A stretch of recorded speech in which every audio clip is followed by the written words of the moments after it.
how much do we want to live in fear, right? Because Right. there's a lot of fear going on right now.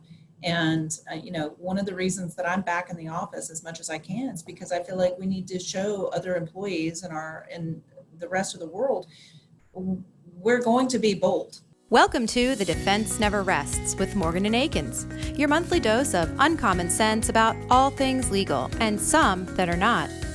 Hi, everyone. Welcome back to this episode of The Defense Never Rests. Please like and subscribe below so you can stay on top of upcoming episodes. I'm Megan Henry. This is actually the first time I've hosted. I've only been co-hosted in the past. And today with me is my colleague, Nate. Hi, Nate. How are you today? Good morning. How you doing? You're going to do a great job co-hosting for your first time. Fingers crossed. Yep. So I'm super excited today because we have Penny Nelson on. Penny is the risk manager for Hillwood Properties based out of Dallas, Texas. I met Penny a few years ago, at a conference at the bar, and she was a great personality and we hit it off. We've had some great conversations over the years. So I thought she'd be great to come on and share her experiences in risk management. Yeah, she's really engaging. I met Penny through you. I was going to a conference, the SMU Air Law Symposium a couple years ago. I looked at the attendees and Megan, you said that Penny was going to be there. I immediately sought her out and it was a great decision. She's so much fun. She's so engaging. Her job as a risk manager is cool anyway. I mean, risk managers have pretty neat jobs, but working for the company she works for and how broad the issues she deals with on a day-to-day basis is really interesting, and you'll find it really engaging, I think. So we're really looking forward to it. Yeah. So let's get her on. All right. Good morning, Penny. How are you? I'm doing well. Thank you, Megan. Yeah. So thanks for joining us today. Where are you today? I'm in the office in Dallas. Yeah. And so you're in the office of Hillwood Properties, correct? Yes, Hillwood Development Group. Okay. So are you a Texas native? Absolutely. Born and bred. Really? Dallas the whole time? No, I was actually born in West Texas, so I'm a West Texas girl, where all the tumbleweeds go. Sand dunes, tumbleweeds, oil and gas, home of George W. Bush. Yeah, and then I moved to Dallas 20 years ago. And what made you make the move to Dallas? Is that just a normal progression? Like you grew up in West Texas and you have to go to the big city? How does this work? No, but it kind of seems like that would be the normal case in point. No, I actually, I got married and found a job here in Dallas. Okay. What's the biggest difference between West and East Texas? Because I drove through the whole thing. It seems the same to me, but maybe there's a bit. What's the biggest difference between the people, the culture? Is there any difference? A big difference. Okay. What is it? Okay, well, first of all, the landscape is completely different. So Okay. If you said that you saw no difference, I'm not sure exactly where you were driving. I just cruise control set at 95 and that's it. You threw it. Okay, well, West Texas is extremely flat. Okay. East Texas has lots of big forests and lots of pine trees. Okay. I'm not sure how you missed the tumbleweeds versus the big pine, but that's I was young. I wasn't focused on the right stuff maybe. maybe so, yeah. And I think the culture is the same, right? Texans are very equally friendly and warm and Southern hospitality, whether you go from east to west. Okay. Fair. Maybe different slang, different little nuance in the voice, but nothing major. Okay. But Right. is it generally like accepted that if you grow up in the West and you go to the East, is it like, oh, she's a Western girl, or Oh, no. That's what I'm saying. Everybody's very hospitable. We're all Texans, regardless. So, but when I was doing, I had to, of course, always do a little background research. And I saw that you were a biomedical science major. Now, I was a science major too, and I'm a lawyer now, so that baffles people. But how do you go from being a biomedical science major to a risk manager? Like, what was the transition there? How did that happen? Well, the transition was I couldn't find a job in my field. So that was basically what happened. I needed to put food on the table. So I started working as a receptionist in a small insurance agency in Deep Ellum, which is a little section of Dallas.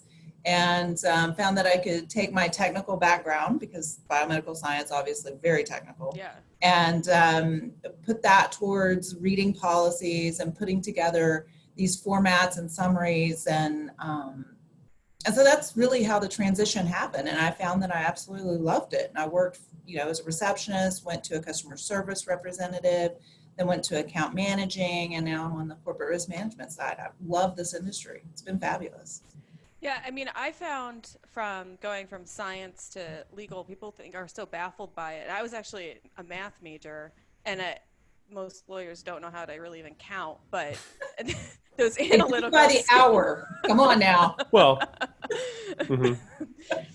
But I find the analytical skills from math just translate right over, especially for at least the LSAT. But some people are like, "Oh no, you need to be humanities to to be a lawyer." From someone who spent about 2 hours trying to figure out a workers' comp lien yesterday, I wish that I had that background, because another attorney and I were on the phone with our calculators out, and 2 hours later we finally had the one number we were looking for, and so I guess that background does help out. It's useful. Yeah. So did you even know what a risk manager was, or did you kind of just fell into the role? I fell into the role. I had no clue until I got onto the insurance side. I had no idea that risk management was even an available job opportunity. And I think now it's more important than ever that we in this industry make sure that we're filling our seats with people who we've taught that this is a great opportunity. It's a great industry. And I really liken it to a business. It is the same business discipline as the legal department and the accounting department and payroll and HR. It's still, very much a needed business discipline. And that's what I like to call it. Well, in reality, it's not going anywhere. If anything, it's going to strengthen. It's a necessity. I mean, every company needs it.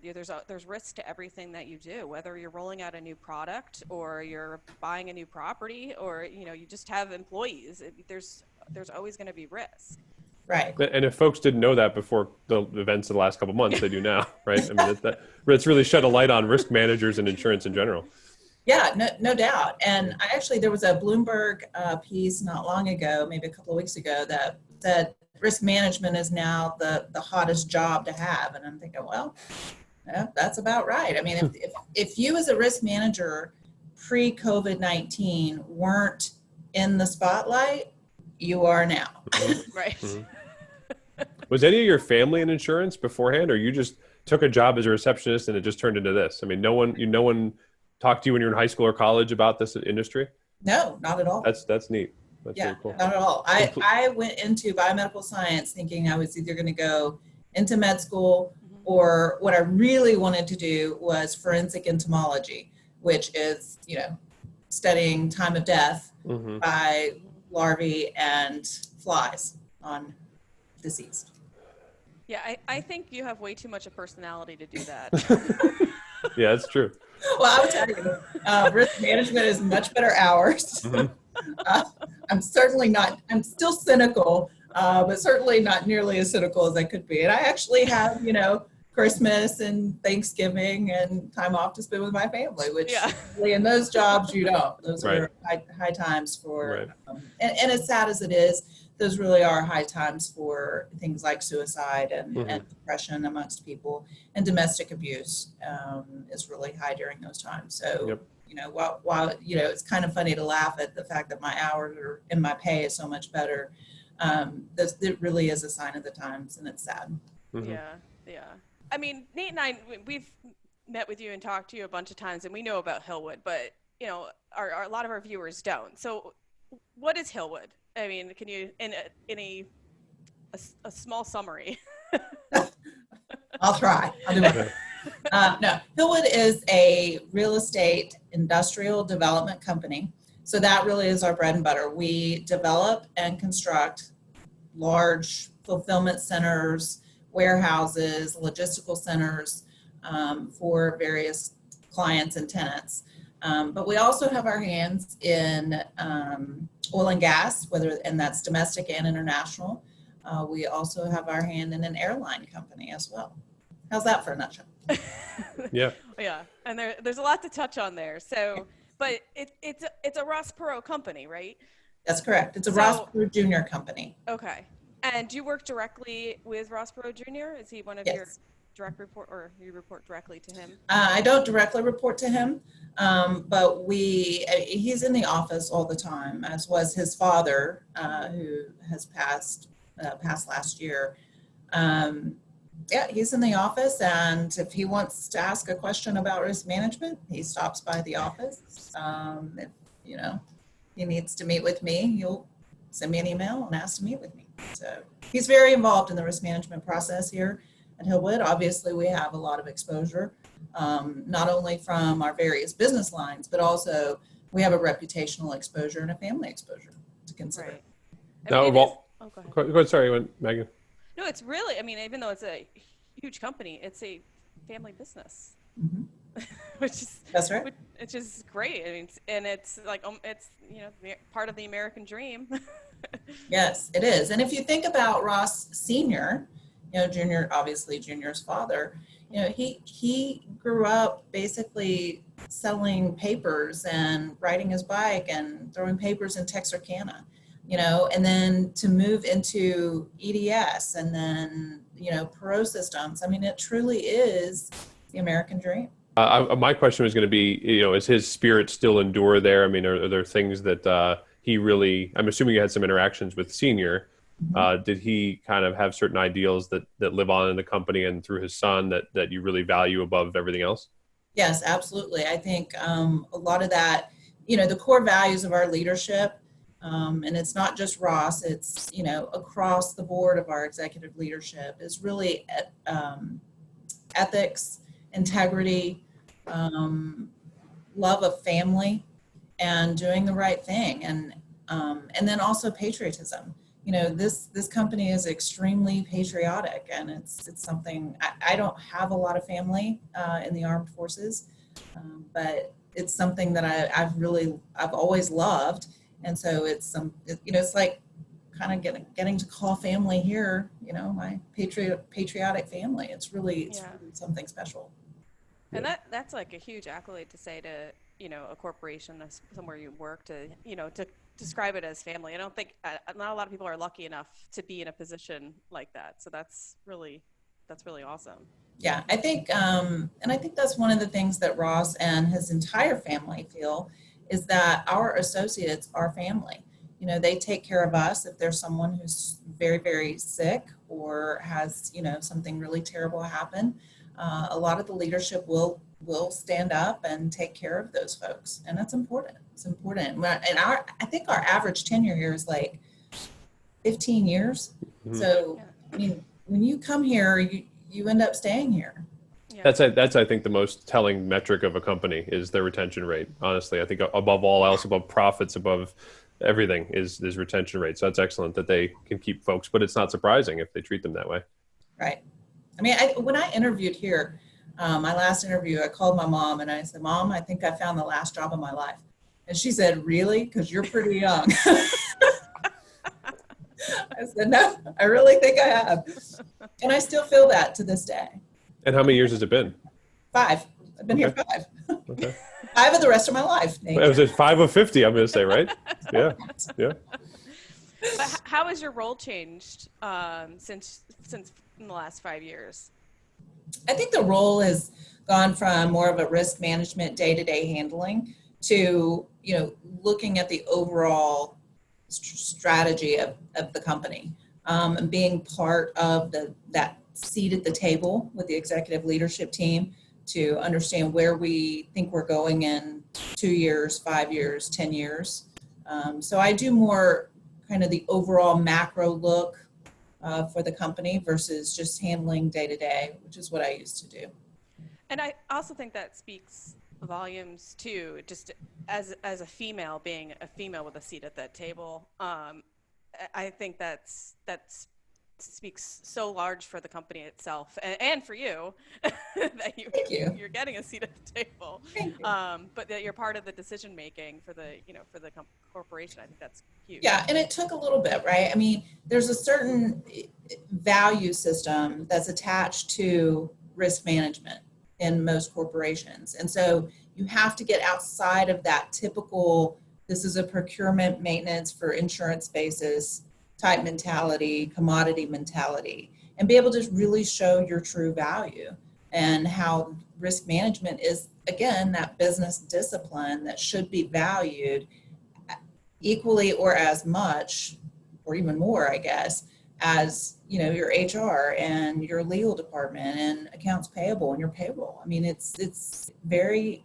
important to understand what your exposures are, but also to understand that you're not just buying insurance, you're renting a balance sheet. And that's what I like to call it. It's renting a balance sheet. Well, within all those lines you mentioned, you know, you have real estate development, aviation, et cetera. Do you work as a risk manager in all those, or is it you focus on one specific area? Oh, I get it all. You get it all. Okay, that's good. That's good. That's good to do. Yeah, no, and I mean, it helps to understand the full strategy, right? I mean, if we have the airline and we started out with one aircraft, we now have 4 aircraft. Now I understand what the strategy is, so that when we go into the insurance marketplace for renewals, which obviously we have to rent a balance sheet for, you know, that exposure, like many other airline companies, you know, I need to understand that this isn't just buying a plane, you know, buying insurance for one plane today, but we're buying for more as well in the future. So, I mean, since you've been in this role for quite some years, what advice would you give just like someone coming out of college now? I mean, which is a horrific time to be looking for a job, but Right. you know, but so, you know, someone new cutting their teeth in the insurance world, and what sort of advice would you give them? It's the same thing that I give myself: network, network, network. The people you know, it's a small arena, and the people you know are the people that are going to help you succeed. And it's important. I mean, the relationships you form in this industry are extremely important, because they're either going to be underwriting your account one day or sending you the claim check the next. Yeah. So having that relationship is just hugely important. So networking is what I would say, and being involved with the different RIMS, risk and insurance management chapters, and the society itself, and getting involved in the community in this line of work is important. I mean, I'd have to agree with that. I feel like I hopped on the networking train later than I should have. I had a friend in college who, in like middle of junior year of college, she's like, "You got to build your network." I'm like, "What are you talking about?" Like, and now she's like, she's this mass network because she's been working on it for years upon years upon years, and I didn't understand or appreciate at that point how important it was. I do now. I wish I had then. Yep. Well, we're told for so long, put your head down, get good grades, do well in I mean, that's part of it. But the other part is, if you know someone, I mean, if you get a phone call and you say, "Does anyone know an attorney that does X, or someone at this insurance company?" And you do, that's so much better. That what are you going to send them your work product and have them go through a 25-page brief? No, you just know them, and you know them from prior dealings, and you have a relationship. That speaks volumes, more so than work product and your education, at this point. Right. So. Right. No, that's true. And, I took my sister, she and I are 16 years different. So she's obviously much younger than I am. I won't tell anybody my age, but I told her, she was so focused on getting the grades. And I said exactly to Megan, to your point, it's important to make the networks, make the relationships in these industries. Otherwise, nobody cares about your GPA 5 and 6 years down the road. They don't care. Yeah, they barely even care where you went to college. Right? Like, it doesn't matter. Well, except in Texas, the Aggie culture, we're pretty, it matters. So I wanted to circle back to this, though, because you'd mentioned Hillwood has properties all over the world, and you're in oil. So I put 2 and 2 together. That means you have properties in the Middle East. Yes. So from a risk management perspective, that must be a very interesting endeavor. It is. And I've obviously never gone and visited those properties. No, but it's just really one, I guess I don't even know how to explain it. It was just one, not platform, but operation. So we do have equipment there. We have autos, we have people, no, we don't really have like houses or offices, and it's just the oil operation itself. But yeah, it's different. And I grew up spending some summers in Saudi Arabia because my stepfather worked in the oil business for Saudi Aramco. Mm-hmm. And so I very much understand how they do business there. And so it does help to have some of that background. But it's very different, very different. Has the region's unrest affected those properties at all? We had a situation a couple of years ago where Syria let some bombs go about 2 miles away from our operation. And so it caught our attention, and we began pulling our people out and kind of readying ourselves to go in and get our guys out and shut down our operations. Thankfully, we did not have to do that. We were able to get through some of the American detail, if you will, for the political side, to be able to say, hey guys, do you realize that you're 2 miles encroaching on real people? This isn't people that you want to hurt, right? These are good people. Yeah. And so it was a little bit frightening for us at the time, but we've been able to move through that. You mentioned the political dealings you had to work with to get your folks home. Obviously, Ross Perot Sr. was a presidential candidate. Yeah. We're not going to talk about that at all.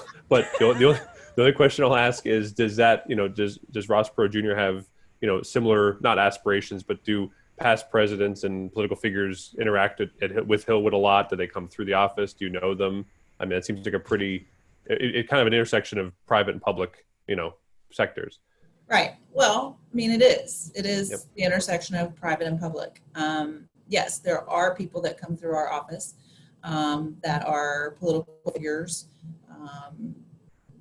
I know you can't mention who they are. Well, actually, I can. I mean, we've had Ted Cruz, Kay Bailey Hutchinson. We've had Kay Granger, Betsy Price. We have had George W. Bush here before.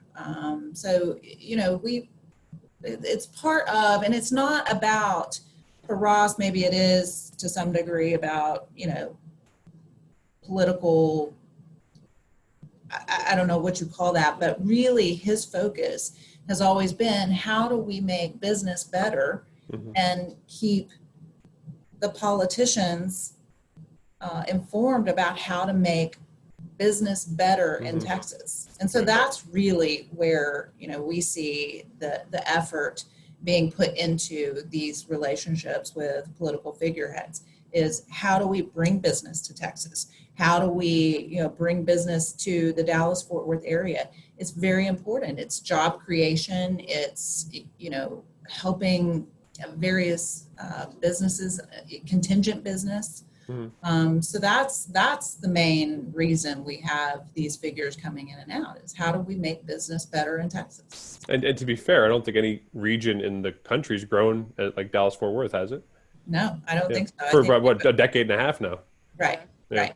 And so it shows, Mayor Betsy Price over in Fort Worth is very interested in making sure that she's meeting with, the senators and the congressmen, because it's bringing dollars and funds to Texas. That's important. Right.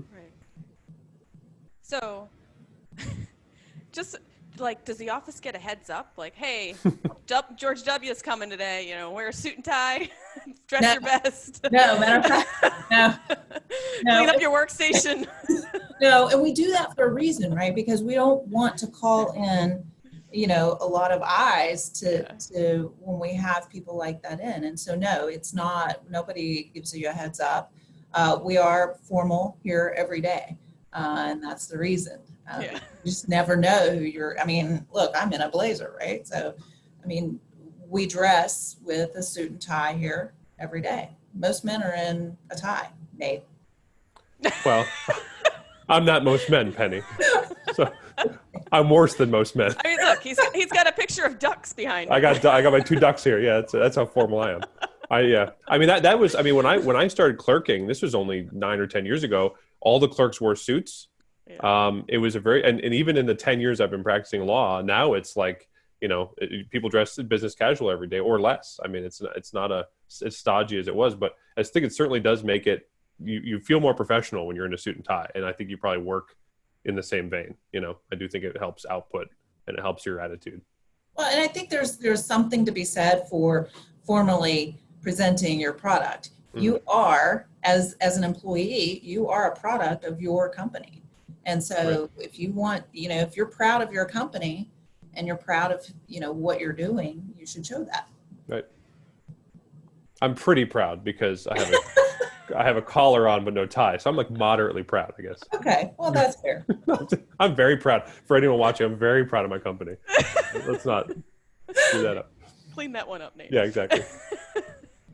But so you mentioned though that you touched on that you have a Hill Aviation branch, but it's my understanding Hillwood has an airport. Well, we manage the airport. Okay. So it's the Alliance Fort Worth Airport, AFW, and it is, it's obviously a Fort Worth airport. We manage it on behalf of the city of Fort Worth. We also have our FBO there. It's our, it's a private FBO. And then we also have an airline company called Hillwood Airways, and it's a high-end charter. We do passenger and cargo. Obviously, we would prefer to do cargo. That's kind of risk there right now. Mm-hmm. But if you are looking to charter a 737 to really get your social distancing in, we've got one available. Yeah, I was gonna say the fleet you said is of 4, correct? Right. Okay. What sizes are they? Are they all the same size? No. Our first jet has a cargo configuration available. It has 93 seats, 93 seats, I think. The second jet has 136 seats. The third and the fourth jet, I'm not sure how many seats those have. Those aren't online. We have them. They're just not online yet. So we're working through that. Is that the sector of Hillwood that's growing the fastest, you think? No, I will tell you our real estate is still very much, again, the bread and butter, and it's the winner, right? But the airline is making money. So that's, nothing wrong with that. I mean, we started out with one jet for a long time. Yeah. And so to be able to bring on additional Boeing 737s is really, it's a testament to how hard those guys work in that industry to get business on the plate. Right. How does one go about purchasing a 737? Because Megan has a piggy bank and she wants to know how long it's going to take. Yeah. I mean, but that's just is there there has to be some network? I mean, how do you even? Yeah, I mean, it's the same, right? It's the same as if you're in the insurance industry or you're in the legal profession. It's networking, yeah. Right? So there's brokers and people that, buy and sell aircraft all the time, and you just get to know those people. And when you have a need for a 737, I guess you go out and find them, whoever it is. Our chief of aviation here at Hillwood has been here for over 30 years. So he is very much in touch with his own profession. That's going to be one of the best quotes on any podcast. When you're in the need for a 737, you just go get one. Like as one does, So, yes, I find myself needing that all the time. So I'll take your advice. But when did the aviation industry or the aviation sector of Hillwood start? Is that pretty recent? Actually, no. We've had corporate aircraft since the beginning of this, the inception of Ross's business, which has been over 30 years. But I would say that the airline piece didn't really come to fruition until maybe 2013. In 2013, we bought a Part 125 certificated airplane. That's the one that is in the cargo configuration as well as passenger configuration. And we operated that on Part 125 for a couple of years, and then decided that it's very difficult to make money on a Part 125 operation when you can only have 4 clients. You can't really do any marketing. Your hands are really tied with that certificate. So we jumped on the bandwagon and went to a 121 supplemental. We were one of 2 airlines that had been able to do that within a 18 to 24 month period. And so we were pretty proud of ourselves. Pretty cool. Yeah. Pretty cool. And they're all charter? Oh yeah. Yeah. Yeah. We don't schedule, so you can't buy an airline ticket for one of our planes. I mean, when I talk to people about our airline piece of the business, I usually will say it operates similar to the Delta, the Southwest, the American, but we're high end charter. So you can't actually buy a ticket on us. You have to purchase the whole plane. You have to charter the whole thing, Nate. Yeah. As one does. I mean, that's how. You get a 737, you just go get one. Yeah, that's how you travel. That's fine. Well, the three of us we had a happy hour a few weeks ago, and we were talking about the future of air travel and like our predictions of what it might look like. And now that things are starting to like open up and their flights are increasing and people are flying more. I haven't flown. Nate hasn't. Penny, I think you've flown recently too. So what has your experience been? How is it different now? Well, I will tell you, I went to Florida about 3 weeks into this pandemic business, and I was one of 4 people on a flight to Orlando. So it was. Why charter a plane if you can just buy a ticket? Well, I was really happy. I didn't have, right? Exactly. Yeah. And that flight was pretty cheap too. So then on the way back, we were one of 17. I went a couple of weeks ago, had to go back to Orlando. There were probably 60 people on that flight, nobody in the middle seats. In all honesty, everybody said, okay, this is going to change the airline industry. It's going to change how we travel. I'm not sure that it is, because I think as humans, we're very easy to go back into the things that we used to do, right? We always want to go back to that normal. There's really not a new normal. We want to go back to what we know. And I think you find ourselves clearly to have forgotten face masking and some of these things. Now, I do think what will change is the airlines are probably going to have to spend some money and put in some different type of cleaning products and things like that. I shared with you that I think you saw the piece that was written about how we were one of the first to put ionization air equipment in our planes. So yeah, I think they're going to have to do that in order to get more people. But I think we're going to go back to the same type of travel. Now, our business is going to allow as much travel now that we can do these Zoom calls and things like that. I don't know.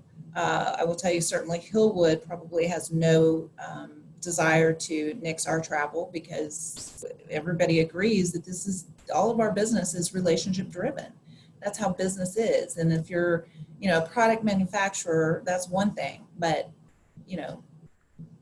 getting in front of your tenant, your client, right. There's something about that connection that you have to keep. That's what a relationship is. It's a connection of 2 people. Mm-hmm.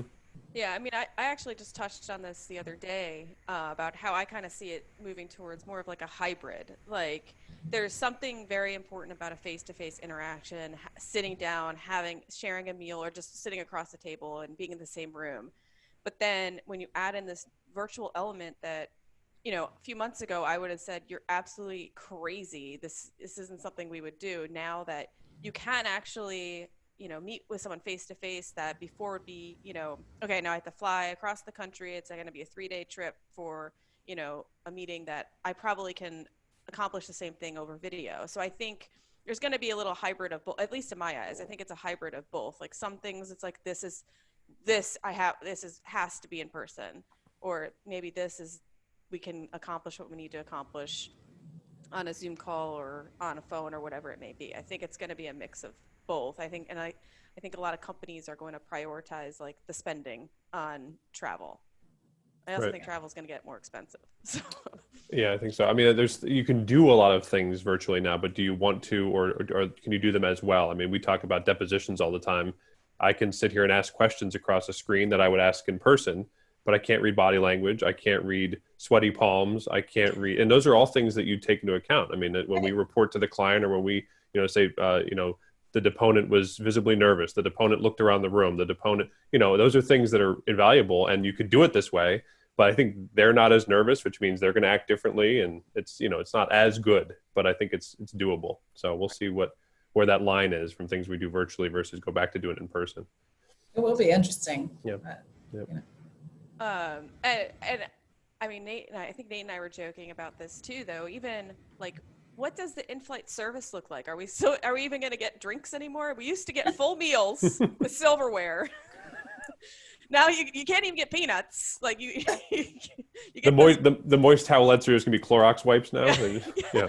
Well, actually, when on my last flight back from Orlando, it was a Southwest flight, and they gave us a can of water with a straw and a little snack pack, like little, I don't know, I can't remember if it was like crackers or it might have been like a Chex Mix sort of type. But yeah, I got a snack. I didn't get a snack the first time. Do you think how long do you think that airlines goodwill will take to come back? I mean, airlines are kind of being, criticized quite heavily right now. Do you think people are going to, readily go back to flying and trusting in airlines again, or do you think they're going to be much more skeptical and wait till they have the air purifiers, wait till their prices go down, all those things? I mean, the prices are down. Well, not now. They're not, because I had some people booking trips for Really? September. Now they're trying to make money back, so it's a little about 20% higher than it was about 6 months ago. Okay. Yeah. Okay. Well, I think, I mean, again, all really good, poignant questions. If I could give the airlines one bit of advice, it would be to be transparent about your air filters. See, people have this really weird thing that when they get on an airplane, they catch a cold and they catch the viruses and all this stuff, and it's going through the air system. Well, you're above 10,000 feet, and you get the purest air ever up there, right? And it's circulating through the air filters. So we really need to, if the airlines were smart, they would be educating the general public about how clean the air truly is. The problem is all the touchy-feely surfaces, right? That's where you're picking up the colds and the viruses and things like that. I mean, I have had no problem with air travel. Never really did, because I understood how those air filters work, and you're absolutely getting the cleanest air than you are when you're sitting in your office or in your own home. I mean, I think that's such a good point, because it is such a misconception. I'm guilty of it too. I'm like, oh, you're trapped in there with all that stale air. Really, it's probably It's great air. You're putting your face on, like, the window. Exactly. Now, I mean, again, I think the airlines are going to have to rethink how they go about disinfecting, right? I'll tell you, one of the reasons that we went with an ion type system is because our planes are on the high end. And so we don't need mold or, damage from any sort of water type based disinfectant. So I think airlines are going to need to really consider that, because if you start using these water-based disinfectants, do you now have a mold problem that you're going to have to be aware of? Right. Yeah. So I think there's some of that. But I think some of the legacy carriers are probably going to have a harder time. And it may be because of their staffing, not necessarily, the issue with travel. It's going to be staffing, because they furloughed and they're continuing to have to cut staff and cut pay and things like that. But at the end of the day, to some degree, I think, airlines kind of got, and I think we've had this conversation a little bit, what they had coming to them, right? All of the, charges for bags and charges for, snacks and things like this that really should have been contemplated in the price of the airfare. Right. Well, on 3 separate weeks, every Wednesday for 3 weeks, I posted a new class action lawsuit that was filed against a major U.S. carrier. I forget what the three were, Southwest, American, and Delta or something, and for not offering refunds, but instead offering vouchers. And as Megan knows, both the comments on those posts as well as the messages I got in my LinkedIn inbox were very supportive of the point you just made. And paraphrasing, screw these guys. I paid $50 per bag for 20 years. They can figure it. I mean, there is no goodwill built up for the major carriers in the country. Because I represent some, I won't say anything more than that. But I think everyone that travels that gets nickel and dimed for those charges and tickets refund. I sat in an airport once. I sat in the Philly airport about 6 months ago for 8 hours as my flight got delayed hour by hour by hour until at 5 p.m. it was canceled. So I just spent the day at the airport. And so when that kind of stuff happens to you, when they're in trouble, you're not going to run to their aid, So right. And if you think about, back in 2008, I mean, they had problems then, and then 9/11, they had problems then. And it's, at what point do you get your business model right and be able to have that goodwill, right, with your flight goers? I mean, well, maybe the silver lining of all this is a resetting. I mean, a lot of people are resetting their lives, and Megan, you said you're retiling your bathroom or something. I mean, people are like doing things that they would never normally do. That's good for us, I think, spending more time with family. And I think maybe the airline industry will have a reset, and they'll say maybe we should treat folks differently. Right. Yeah. And I mean, I think also it's about evolving over time. I mean, what the model that worked 25 years ago doesn't work today. Things are different. And, and going off of Penny's point about cleaning the planes, I just think that the hustle of turning over flights quickly, it has to slow down now. Like it's not that, okay, we're late, but we're going to get everyone on. We're going to turn this plane over in 7 minutes and get everyone boarded. So that's not going to be possible anymore. So I think there's probably going to be less frequent travel, and, there's just not going to be that 15-minute turnaround that they strive for when they reach, the terminal anymore. It's not practical. Well, it wasn't practical to begin with. Yeah. I mean, but we all appreciated it though, because every time you're there and the plane's late, you're like, well, I'm supposed to leave at 8:20 and it's 8:18 and I'm not sitting in my seat. Right. So we all have to change our mindset a little bit. Right. That's true. That's very true. I mean, I know Nate. He would have his head would turn around and screw off his head if that was happening. Nate does not like to be late. I mean, yeah, I get to fly domestic 3 hours early, international 4 hours early, minimum. Oh, that's right. We had this conversation. Yeah. Yep. Better safe than sorry. You never know what could happen. It could leave early. Yeah, that's right. How many times has that happened to you? It only takes once, right? So when my fiance and I were coming back home through Iceland, she wanted to drink. They had pure glacier water coming out of some water fountain. And we sat by that thing for an hour and a half drinking the pure glacier water. And I'm looking at my watch. And after 2 rounds of customs, we almost missed the flight. And that's all it took. And I could just hang my hat on that experience going forward, So now we were 3 hours early to every flight, which is fantastic. Got it. I mean, I will say I do like to be early because I have my pre-flight ritual, especially if I'm going someplace somewhat fun. I like to, get there early, get my pre-flight cocktail or whatever. And I'm kind of worried that's going to change now too. Or even when you have the delay and you're like, oh, well, I guess I'll just go meet some people over at the bar over there. I think that's going to change as well, at least. I think people are just like scared of getting too close to anybody at this point. No, I mean, Dallas Love Field, every time I've gone through there, I mean, they've got the Chick-fil-A open, they've got, certain areas open. So see, again, I just don't know that people are going to have any new normal outside of a few maybe little things, right? I mean, we're still going to go back to wanting the pre-flight drink and the in-service drink. And, I just think people are going to want to do that. Yeah. And anything we can do to keep ourselves from having to go to a new normal, right, will do. Right. Yep. We are creatures of habit. And someone asked the other day, are you prepared to go sit in a stadium of 90,000 people and watch? I said, yeah, of course. That's what we do. Well, and part of it is how much do we want to live in fear, right? Because there's a lot of fear going on right now. And, one of the reasons that I'm back in the office as much as I can is because I feel like we need to show other employees and the rest of the world we're going to be bold. Mhm. And if you live in fear, Right. then you are going to be in serious mental trouble by hermiting in your house the whole time, right? I mean, that's going to be a problem. Humans aren't made to be alone.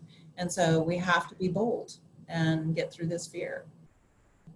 Now I'll vote for you. Run for something. I'll vote. Damn.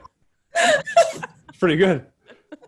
No, I mean, as you guys know, I was in Florida and then Charlotte, and now I'm in Pennsylvania. And the difference between the three is amazing. I mean, Florida was no masks. Everyone's relaxed.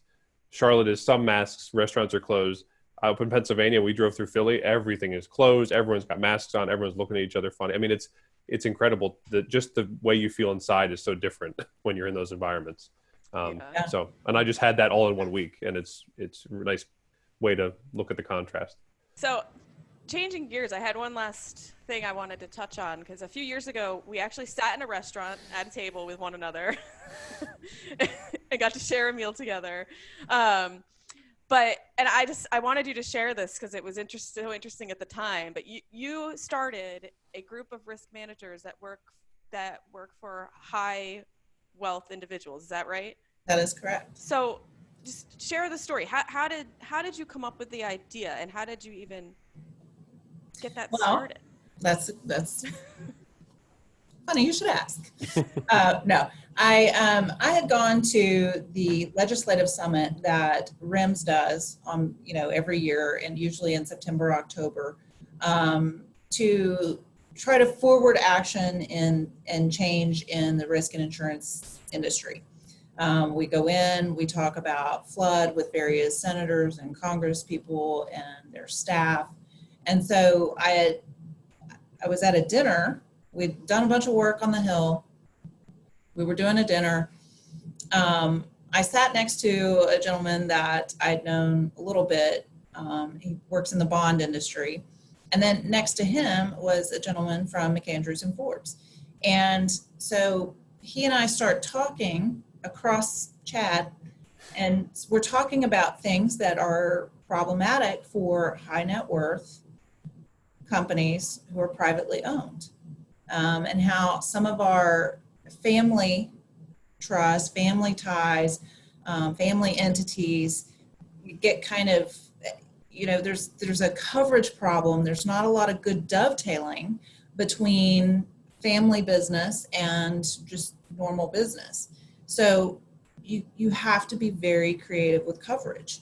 And so Manny Padilla and I were talking about this, and Chad, who was in between us, said, guys, why don't you just sit next to each other and just hash all this out?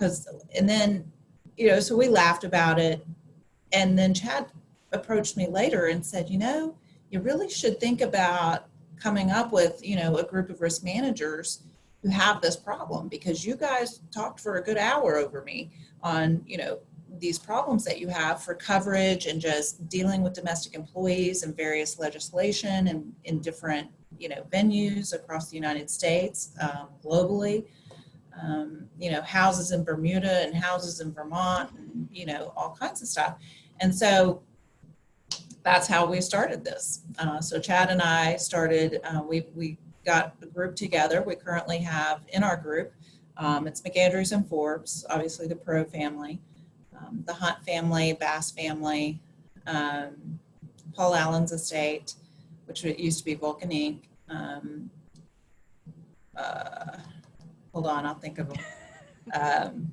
Aspen Pre-Service, which like is you're making the Oscars thank you speech. You can't forget it. right, exactly. I'm practicing. We have Chick-fil-A. We're looking at bringing in some other high net wealth families. So it's been great, right? Because the whole mission to this is to help affect some change to whether that's in coverage terms and conditions, or whether that's bringing on a new product that will help, us because we're in this kind of stuck in this really weird place, right? I mean, we don't handle things like a public company does. And, our leadership is very different minded. They can be very philanthropic. They can be very political. They can be, highly reputational. So there's a lot of things that we deal with that a lot of risk managers don't necessarily have to deal with. And so it's been really great. We've been doing this for 3 years now, and we have monthly calls when we need to, and we talk about different things. We talk about our own renewals, how those are going. I know for us, we had a question one time about artwork and how we can, what's the best product out there to keep track of artwork across, you know, a group of family members. And so we posed the question out to this forum and got some excellent feedback. So it's been great. It's been really great to collaborate with people that are doing the same thing that I'm doing. And that's also such a unique issue. Like it's very like only among a high net worth family would you have to have a discussion about how to keep track of all the artwork. I have like 2 pieces of art that are worth, you know, $200, you know. You buy them at the local coffee shop? Yeah, or you know. Hey, she's supporting local. I'm not saying it's bad. I'm just saying that might be where it's from. Yeah. No, that's excellent that you could share, you know, those ideas amongst similarly positioned folks. I mean, that's always where the best ideas come from. We've done that with, you know, other defendants firms where we share our discovery requests. We have a set sum, and you know, if there's people that we trust, we bounce ideas off of those people. And if you are working together, it's much better than trying to always get above each other. So. Right. Absolutely. And you know, the aviation industry is a great picture of what that looks like, right? Especially on the safety side. So. Yep, absolutely. Yep. So how have you found though that, you know, some of the issues that, you know, the Hillwood faces with the Pro family are different from some of the other entities that are a part of this organization? You know, most of it's in coverage, right? I mean, our coverage needs are different, obviously. And this group is very diverse, right? I mean, Vulcan Inc. is very diverse from the Pro family. Asplin Tree Service, very diverse. McAndrews and Forbes, they make licorice, you know, so Right. one of the largest makers of licorice in the world. But it all comes into the same play because you have one owner, right? And that one owner wants to put other things in the box, and it doesn't always work from a coverage standpoint.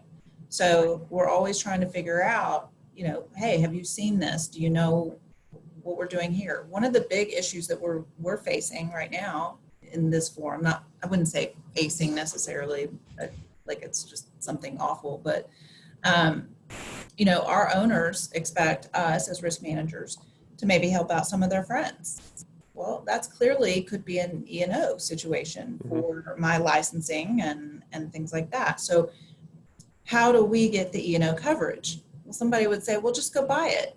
Well, I don't have a premium basis. I'm not selling my service. So there's no premium basis for the carrier to underwrite from. Right. How do we manage that? Right. So these are some of the types of things that we take a look at and try to get, you know, we've all got different relationships, again, that networking. So who do we know in the market that maybe can help us, you know, maybe they have a little more entrepreneurial spirit than say the Travelers or the AIGs, right? So that's how we try to affect change. And I think at least 2 of the names you mentioned own sports teams. Yes. Which is pretty cool. I mean, Paul Allen and the Hunt family both. I mean, does Ross Perot Jr. own? I mean, are they ever in sports? I forget. No. Well, we owned the Dallas Mavericks for a short time. Okay. Was that pre Mark Cuban? I guess. Yes, Mark Cuban. yes, that was pre Mark Cuban. Yeah. Yes, that is correct. Yes. But I would say that would present a unique. If part of your portfolio was a whole sports franchise, that's pretty unique. It is. So. It is. But you know, that's part of the collaboration, right? Because there's nothing saying that one of our owners couldn't go out and purchase a sports team tomorrow, and we wake up the next day. And, oh, by the way, you have a sports team. You know? Right. Deal with it. Yeah, and that's how it goes. So it's great to have that collaboration in those efforts. I think it's really been great. We haven't had anybody drop out of this group. So. Yeah, I mean, and it must be such a good resource for everybody too, and just like you must get great ideas from it, like because you know the Chick-fil-A is dealing with totally different issues than you are, and it's interesting to get a different set of eyes on your issues versus a different set of eyes for their issues. Right. And it really helps from a legislative point of view as well, right? Because so we have the wonderful company, which they do the pomegranate drink, they do Fiji water, I think they do pistachios too, if I'm not mistaken. They're out of LA, out of California. And so that risk manager there has given us a heads up on some of the legislation that affects some of our families.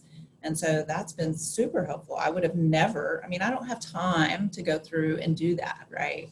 Right. But when you're in a different state, in a different venue, it helps to have someone who goes, hey guys, you need to watch out for this legislation, or if you guys can get some political efforts in here to back this or not back that, that would be great.